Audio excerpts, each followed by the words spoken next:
In this 1.1 million square foot warehouse in Whoa, this is such a big warehouse that they have here. Fort Worth, Texas, millions of dollars worth of goods are stockpiled ahead of potentially sweeping tariffs expected to be levied against China, Mexico, and Canada. This is a import-heavy economy. Most of what we consume comes in from Southeast Asia and China. A lot of those goods might be coming in and have a tariff slapped on them. Front-loading is a tool companies use to buy and store their goods in advance, in this case to avoid pricey tariffs. Big brands like Walmart and Columbia Sportswear are executing this strategy. Walmart's imports from China rose 33% from 2023 to 2024.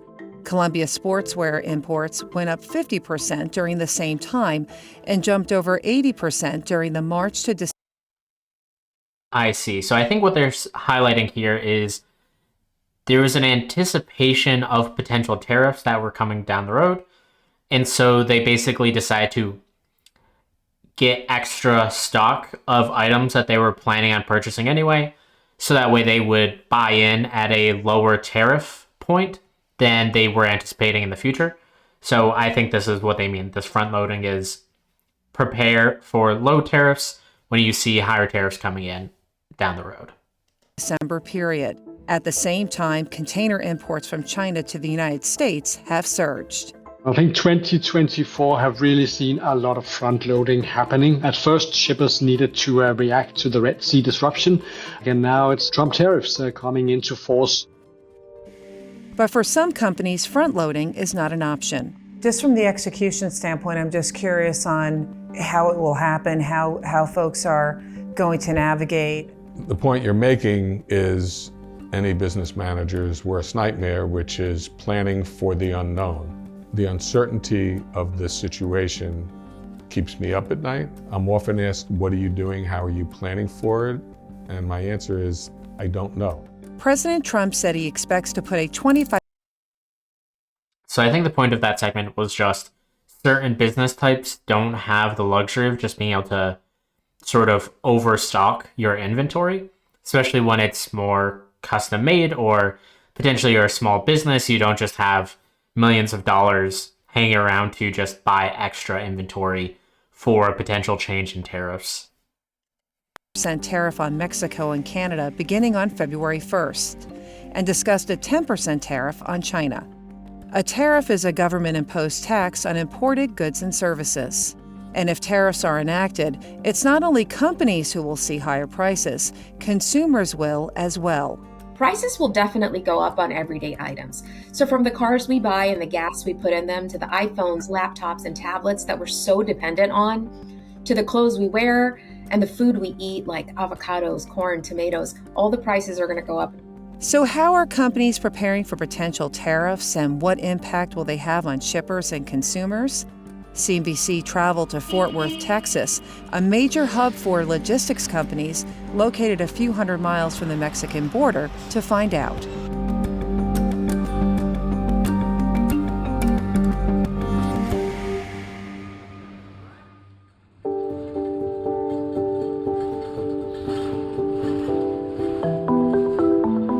Paul Brazier is the head of global supply chain for ITS Logistics, a leading U.S. shipper with annual revenues of about $1 billion. So tell us a little bit about this facility. Well, we're in the heart of one of the most important distribution center areas in the United States. Dallas-Fort Worth services pretty much 75% of the United States within about 2 days. Everything comes through here. So you've got electronics, you have infrastructure goods, you have food. The warehouse is also filled with Chinese and Mexican goods and components. To avoid potentially expensive tariffs, many of ITS's clients have front-loaded their products. Starting in November of 2024, shippers of all sizes started bringing in their product to avoid the Trump tariff. Lenovo imports from China rose 22% from 2023 to 2024. How many of these products that we're surrounded by with are sourced from China? I'd say well over half. It comes in large quantities. It comes in ocean containers and trucks. The biggest category of product here being front-loaded: components used in infrastructure projects. So right now you're looking at 500,000 square feet of product that is used for domestic consumption. These are components that go into the things that are building our bridges, our roads, and electrical equipment here in the States. Especially on the infrastructure side, there's a ton of Chinese-made goods that are being shipped forward right now. So I just want to cover something really quickly because I feel like they haven't covered it here. And maybe it's just my algorithm, but I feel like I've seen a number of videos where people are arguing how tariffs work. So I just wanted to cover it really quickly. I think the biggest misconception that I've seen discussed is that, I don't know if this is real people who think this, or if these are just fake acting that people do on like TikTok or YouTube or whatever, to get people to get riled up over these things. But for some reason, there's at least some misinformation going around that the other countries pay the tariffs. So like in this case, if you put a tariff on Chinese goods or on Mexican goods, Mexico or China respectively would be paying these tariffs. And so that's not how this works at all. And that's exactly why these individuals that they're covering right now are using this technique of front loading. Because if the other governments were doing this, it wouldn't matter to them. Like for this individual who's running this business, if he doesn't pay the tariffs at all, then there'd be no reason to do this at all because he wouldn't pay it before and then he wouldn't pay it after. He's happy. But that's not how it actually works. This individual is likely the one who is paying these tariffs. And so these tariffs are paid when you import those goods. So this is a tax that the US government charges businesses and individuals in America for importing from Mexico and or China. And so that's the person who pays up front. But with any other business, this individual would pass those costs along to folks downstream. So maybe this individual isn't the one necessarily selling to a consumer. Maybe they are a middleman, so to speak, and that they sell this good to another individual who then completes the manufacturing or whatever. And then that person again increases prices for the consumer. But at the end of the day, the consumer is going to inherit the increase in cost here. And the primary reason why this is done is because this discourages purchasing goods from other countries. So when you put a tariff on China or Mexico or Canada, when people in America have to pay a premium for those goods from China or Mexico or Canada, they're going to ask themselves, do I really need this product for this price? And they start to look around, and basically this creates an unfair environment for those imports in favor of preferential treatment for US made goods. So in this scenario, basically what would happen is, let's say pencils are being imported and you can normally buy them at $1, but there's an American manufacturer that sells pencils at $1.10. And so maybe for some small portion of the market who really advocates for American made goods, they still buy these pencils at $1.10. But for most consumers who don't really care, aren't paying attention, they're going to buy the $1 pencil. It's cheaper. It works basically the same. There's no reason to think about it. But in a world where these tariffs come into play and you add that 25% overhead, this pencil that used to be $1 is now $1.25. And so now this US manufacturer of pencils went from being 10 cents more expensive than the alternative is now 15 cents cheaper. And obviously this is not going to work out perfectly in this scenario for these situations across items. In some cases, the Chinese good might still be cheaper, even with a 25% tariff on it, but it might lessen the gap. And then again, that's where maybe somebody is saying to themselves, you know, my American-made pencil, let's change it to $1.50. If I got to pay $1.25 for a Chinese pencil, now 25 cents not as worth it to me. I'll buy the US good. And so this is where like it sort of benefits the US manufacturers and employees a little bit more. And then this makes more of that money go to US manufacturers and US companies in favor of those Chinese companies. And then this circulates more money within the country.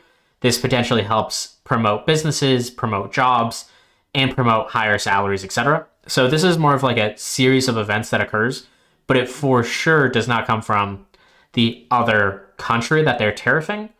And this, in almost every case, basically increases the price. Because again, China is, or well, not China, the government, but this Chinese company is importing pencils for $1 and they get a tariff for 25%. They would have to decrease the price of their pencil to basically like 75, 80 cents for that 25% tariff to basically be offset and go to their original price. And they might not do that. Some of them might attempt to reduce their costs so that way it evens out a bit, but that's not how everyone's going to do it. And so this will lead to this cascading effect that occurs. And so I just wanted to cover that quickly since they haven't already, and there seems to be some baked in assumptions about people's understandings of tariffs. And have since November. And what's the reason behind the front loading, particularly when it comes to the components for infrastructure? Well, those budgets are made 2 or 3 years in advance. And if you have a 20% increase in the cost of goods, that blows most of those budgets out of the water. Data from Import Genius backs that up. Imports of solar panels, AI server racks, backup power supplies, and lithium batteries that are used to power data centers surged in the second half of 2024. Consumer goods like sweatshirts and smokeless fire pits are also sitting on these warehouse shelves. Walmart and Columbia Sportswear, they're front-loading in a lot of product ahead of these tariffs to try to mitigate those increase in costs. Warehouse is not cheap. The medium size and the small importers are the ones that are probably the most adversely affected by these kinds of decisions. The larger players in the market, they have a huge distribution center network. They have the infrastructure in place to be able to navigate these fairly easily. In the U.S., the top products being pulled forward include sneakers, housewares, appliances, and auto parts. And that spells big business for companies like ITS Logistics. ITS Logistics makes money on several different fronts. They make money not only by moving each piece of product, they also make money by storing the items. And so those extra costs, are they also passed on to the consumer? Yes, all costs, like anything in commerce, usually get passed on to the consumer.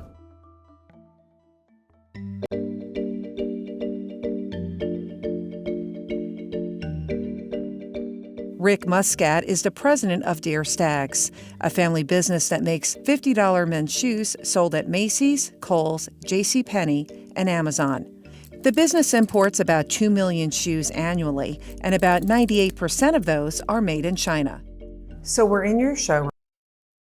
I've not heard about this before, but that's actually a very respectable sized business. 2 million shoes a year. That's, I think they said $50 shoes. So that's like $100 million business a year right there. So this owner of this business is easily in the $200 to $500 million range for the value of this company, maybe even a little bit more depending on their growth trajectory, but that is fairly large.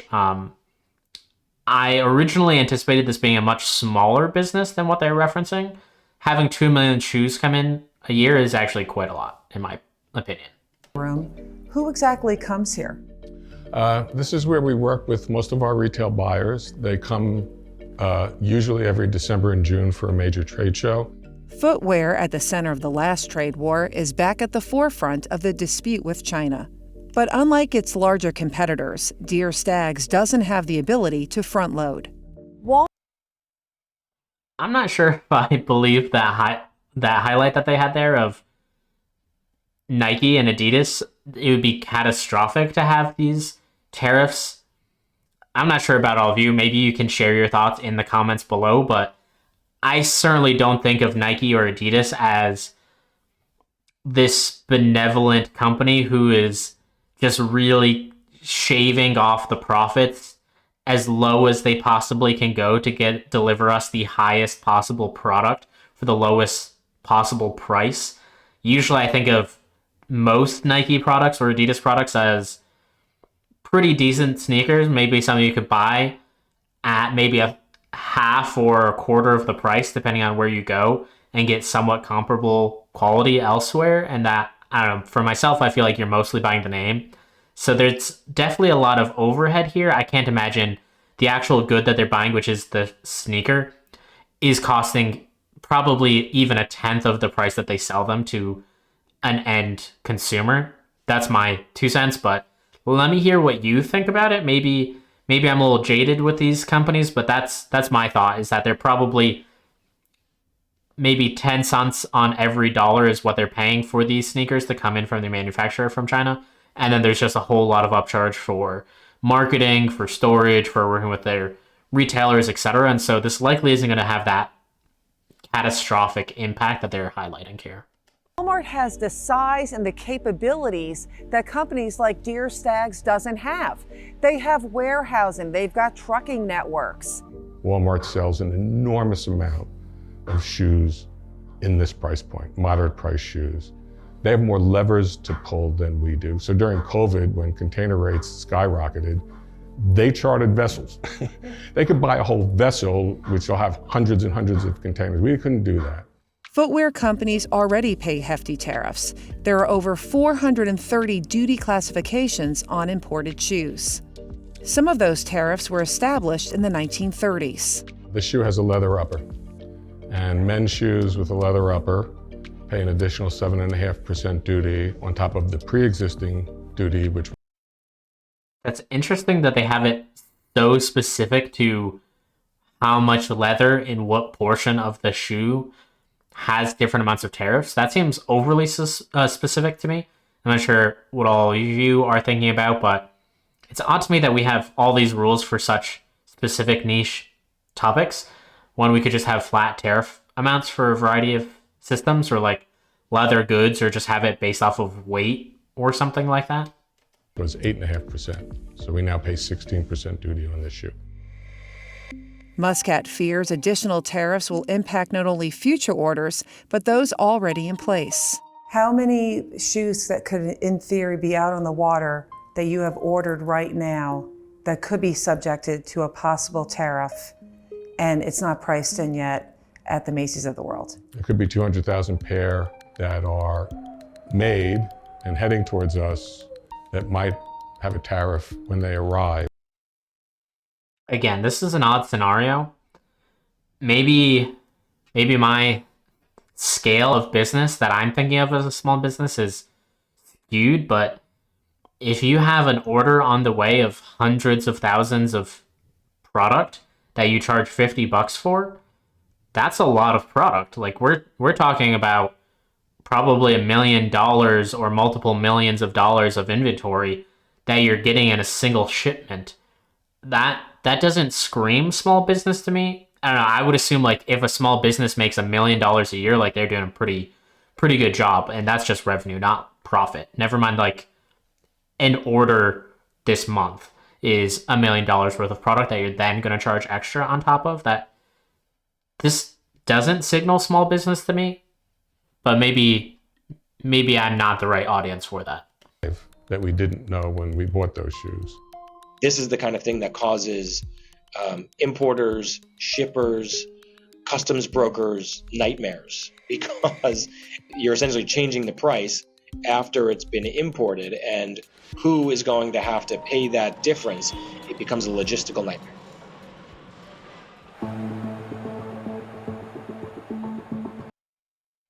Awesome. So it does seem like they're going to describe who pays the tariffs, because I did cover this earlier. I feel like they sort of held onto this information a little too long. This might have been useful earlier on. But for myself, this is also something that is foreseeable. Trump was talking about tariffs for a while. You knew that he was coming into office. If you thought he was going to potentially add tariffs, you should have increased the amount for your goods at that time. So again, the problem that they were highlighting right there is an order was placed for a good, but you don't pay the tariff until it gets to the US. And so that time in between would be the time where you potentially placed an order and received that order and confirmed it with a customer at a particular price, and then the price that you need to pay for your goods has increased by the time it gets there. So that is an interesting scenario where business owners have to be mindful of it. But again, these individuals knew that tariffs existed. I feel like this is a standard part of business that you're going to have to expect these prices to fluctuate, and those should likely be baked in. Or if you were that concerned that this was going to make or break your business, you probably should have increased your prices by 10, 20% in preparation for it, instead of the opposite happening where you're maybe undercharging by 10, 20% because you just didn't think it was really going to happen or something along those lines. To prove he's on the hook for the tariffs, Muscat showed us his invoice from U.S. Customs. Can you explain to us what exactly this is and show us in terms of who is paying the tariff? When we import the shoes into the United States, U.S. Customs and Border Control sends us an invoice and takes the money out of our account. Once the importer pays that tariff, it's part of our cost of goods, and it affects our selling price accordingly. And it lists the product we brought in and what the duty rate is. And in this particular group, we had 3 or 4 different products. Some were at 6% duty, some were at 12.5% duty, and the aggregate of all of this came to a total duty of $6,133.90 for this shipment. We were billed that amount, and U.S. Customs pulled that amount from our checking account at Chase Bank. So not China's bank account, No, but we your paid- bank we paid account. for it, yes. Muscat says higher tariffs will translate into higher prices for his consumers. The increase in the tariff will ultimately show up at the price tag when a consumer goes into a store, and the consumer will pay more. Prices are definitely going to increase, and I think that's a big message that consumers need to be aware of, is tariffs are paid for by the consumer. There's no capacity in the United States to make these shoes. We would have to open up factories in the United States, which is capital intensive. We'd have to build factories. The machinery used to make shoes is no longer made in the United States. Shoemaking is very labor intensive by its nature, which is why production. He's going through the logistical challenges of potentially transitioning manufacturing to US, but this is exactly why tariffs exist, is because these business owners, like this one, chose to outsource the manufacturing because it was cheaper there. And in doing so, basically, the jobs and the industry that exists behind that manufacturing doesn't exist within America. It exists within those other countries. And so by adding these tariffs, you do the opposite. You artificially increase the price. So and therefore, even though, for instance, maybe there's a lot of people that are decreasing the labor pricing in particular markets, or the US dollar is particularly favorable in conversion rates to other countries, that it would naturally, for a capitalistic purpose, lead you to do that manufacturing elsewhere. This offsets that, adds a premium, discourages this behavior, and then in doing so, it makes people like this, exactly as he's discussing, because he probably had considered this at some portion in time, to think, okay, at what point does it make sense to start doing the manufacturing in the US? Is it 25%? Is it 30%? Is it 40%? Is it 50%? And so he probably knows, as a business owner who makes millions, hundreds of millions of dollars a year, he for sure has done the math on whether it's more beneficial to do manufacturing in America or elsewhere. And so he likely knows the exact amount where this is going to change the equation for him. And so this is exactly the premise of why you would do this. The other side of this that we didn't really cover as much, we've mostly had it from the US-centric view of how this changes the economy and behavior of US companies and owners and the employment market in the US. On the opposite end, if you are China or Mexico or Canada, as Trump has highlighted previously, we've had these trade deficits, which basically just means when we import goods, we're spending a lot more money and we're paying for a lot more stuff from China or Mexico or Canada than Canada, Mexico, or China are paying us for goods that they're going to import in return. And so what ends up happening is that if these other markets are relying on this income and this wealth to flow into their country, then they could be in trouble when these tariffs hit, because then that means there's less wealth likely at the end of the day that's going to transfer over. Because again, if you have a more expensive good, you're going to think twice about buying that good, and you might even consider paying it on something else. And so this is where it doesn't necessarily have to be a US good. Maybe you say, all right, there's a huge tariff on Mexican goods and Chinese goods. Maybe I'll spend money on this Italian good or this British good or whatever that is. And so it's just any market other than where those tariffs are. And so if you're one of those countries and you believe that you need that money coming in, that can be scary for you. So this is where it has this two-pronged effect of it sort of promotes business within America, and it also potentially takes wealth away from other countries, especially where a trade deficit exists, as opposed to the opposite. If they were the ones in the trade deficit, then that means we are getting more wealth from their country than they are from us, in which case you'd be reticent to have these issues come up and to prevent that relationship from continuing. But we're in the opposite situation, so Trump is trying to use this as a negotiation tactic, as well as something that he's using to shift the economy and how we do things in America. Production has moved over my career around the globe to low labor countries. I believe that the chip industry got an enormous subsidy from the federal government to build manufacturing plants in Arizona with billions of dollars. But I haven't heard anything about government funding coming to the footwear industry for us. That is an interesting example that he gave. We've actually covered some of this chip manufacturing in the past. And so I think, again, one of the key things here, and I'm certainly biased being from the engineering world and the tech world as well, the reason why that was incentivized is because literally there could have been war over Taiwan and TSMC for them being the only place in the world you could get literally the most advanced chips that are necessary for so many technological projects and products that exist across the globe. And so if we had lost access to that, like, there could have been some very serious military and or global ramifications of this happening. If we lost some of our shoe manufacturing, we probably could figure it out. This is something where we have manufactured shoes in America. I bet there are current manufacturers of shoes in America. We would figure it out. This other scenario is something that literally the US has never been able to do. Most other countries have never been able to do. So they subsidized it. So I personally don't feel like that's a fair comparison, even though I am likely biased in this scenario. This was a very strategic resource for something that specifically would make us one of the few places in the entire world that are capable of doing this thing that goes into simple stuff like phones or laptops or tablets or cars or whatever it is. But these are likely things that are also going into like missiles and other military equipment. And so that's very important for that strategic purpose versus these shoes. But let me know what your thoughts are in the comments below. To build shoemaking factories.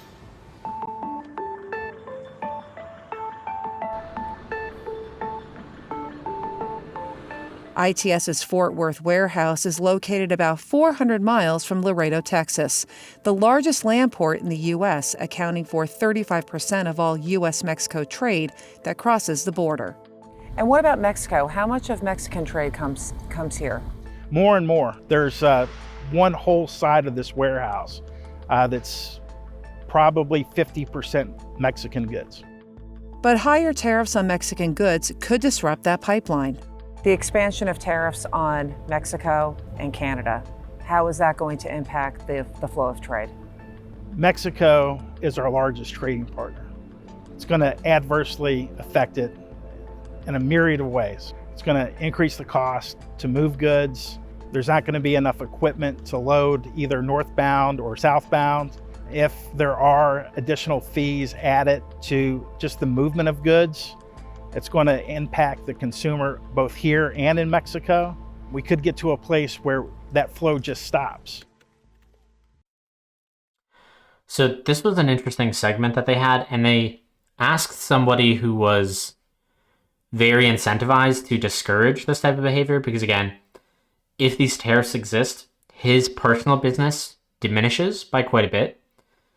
While there are some things that are true about this, which is it will net increase the cost of goods for the end consumer, which is likely going to negatively impact especially those individuals who are not as well off financially. He himself is personally very impacted by this, whereas like that other individual for the shoes scenario, he's playing around with the idea of having manufacturing done in America. He has that as an alternative. He's still going to keep his eye on the prices and the tariffs and decide which one he's going to go down, but he still has that as an option in the back of his pocket. This guy does not. If the tariffs keep going up, people like the shoe individual are going to stop importing goods, and then the other person who is an importer, an exporter, are going to slowly lose more and more business as trade is happening less frequently across these country lines. And so he's obviously very incentivized to say this isn't a good thing. Something that they didn't use as an example, which would have been an interesting case here in my perspective, would have been, what if you did go to a shoe manufacturer or some manufacturer that is currently based in the US and ask them about how they feel about these tariffs? Because I would assume that individual is likely the most excited about this change, because they could say something like, finally, I'm going to be able to compete more in my market. I can then keep paying or pay my workers who are American citizens a better wage than I would have been able to otherwise. They'll be able to be treated fairly. You don't have to worry about what the conditions are in another country and what's going on behind that labor and those goods. This will be American made. I can pay my employees well. My business will be able to succeed, and I don't have to worry as much about competition and some unfair labor practices that might exist globally. Those could be arguments that I could see that individual make. And that would have made this a much more complicated segment to have this debate over. But they didn't really ask somebody like that. They just asked the individuals who were going to be negatively impacted. And even for that specific question, the person who was most negatively impacted by this scenario. In 2024, Mexico was the largest. Just going to pause here for a moment just to go through these. So Mexico, China, Canada are our top three, which makes sense. China is where we get most of our goods. You can probably look around you and find probably half of that stuff or more is probably made in China, is my guess. And obviously Mexico and Canada are so close, so it makes sense that we would trade right across the borders here. And then there's a steep decline as we go beyond that into Germany, Japan, Vietnam, etc. Importer of goods to the U.S. ahead of China, accounting for $466 billion in imports. Mexico also produces 3.5 million vehicles annually. 76% of those are destined for the U.S. market. Distribution facilities just like this one also handle exports. And the big threat with the trade war is retaliatory tariffs. Mexican President Claudia Sheinbaum said her country would hit back if tariffs were imposed. The nation's economy minister said. So again, this is where, at least in my mind, this isn't as large of a problem because we have a trade deficit with these countries. Again, meaning we buy more things, or at least monetarily we're spending more money that flows outwards towards these countries than flows inwards. So if we put a 25% tariff and they put a 25% tariff, if both of us basically start importing from the other country, let's just say 20% less, then basically we are outputting less of our wealth towards them and vice versa. And so this is where they're going to be negatively impacted by it more than we are, because again, the trade deficit means they're effectively getting the better deal, quote unquote, here. And so this means there's more money within the US that can be used. And so basically it's one of the few things you can do to combat it, which is you're then saying, well, if we're in the country and you're going to buy less of our goods, we're going to make it so we buy less of your goods. And likely what's going to happen is that each of our respective countries are going to stop importing as much of the goods that we were. And then maybe even for some of the goods that we were exporting predominantly, some of those manufacturers or producers of those items will maybe transition to the products that were being imported and start to cover those gaps more because there's more space and there's more money flowing around to cover that. And maybe where it wasn't as profitable before for them, it is becoming more profitable. 25% tariffs on Mexican exports would impact U.S. companies operating in Mexico, particularly automakers, costing 400,000 jobs. The other item that we may not want to forget here, of course, is that the other countries will So that was an interesting stat that they just brought up. I don't feel like they adequately shared their rationale here. I think the reason being is that they're basically extrapolating and saying, okay, well, if you're not going to buy all these cars, then there's going to be less cars to sell. Therefore, there's people who are selling the cars and transporting the cars, etc., that are going to lose their jobs. But that seems like quite the leap that they're making here. I wish they had posted more information on this one claim that was quite large. Because again, at least I'm sure there will be jobs that are lost. But again, I think what ends up happening is that wealth stays within the country, and likely these jobs would be repurposed for a different sector. So my guess would be, well, I'm not an expert in this case, let's say automotive manufacturing, and you're a seller of automotive goods and like you transport automotive goods across Mexico to the US. Maybe you transition from manufacturing in the Midwest and that going to the coasts or something like that. Like this will be displaced by new jobs because new jobs would need to exist, or we just stop buying as many cars. It would have to be one of those two things. So in a scenario where these tariffs basically increase our general cost of goods so much that people just stop buying them, then yes, jobs would decrease. But if there's still a similar amount of purchasing that goes on and similar amounts of wealth, likely those jobs would just be transitioned over to a different sector. Automakers costing 400,000 jobs. The other item that we may not want to forget here, of course, is that the other countries will retaliate. China will retaliate. Mexico will retaliate. European countries will retaliate if we become more hostile for them. 25% tariffs could reduce Mexico's GDP by 1.7% over the next 5 years, while increasing the country's inflation rate by 2.3%. U.S.-Canada trade may also be thrown into turmoil. Canada, the largest source of U.S. petroleum and crude oil, a top mineral provider for EV production, is also a major supplier of chlorine used to disinfect drinking water. Almost all of Canada's chlorine exports go to the U.S. How regressive is a tariff when it comes to the impact on the supply chain? Well, it's a pass-through cost. Everything that we do gets passed to the consumer somehow. And this is another additional cost in supply chain that needs to be accounted for somehow. And in most cases, that gets passed on to the consumer as well.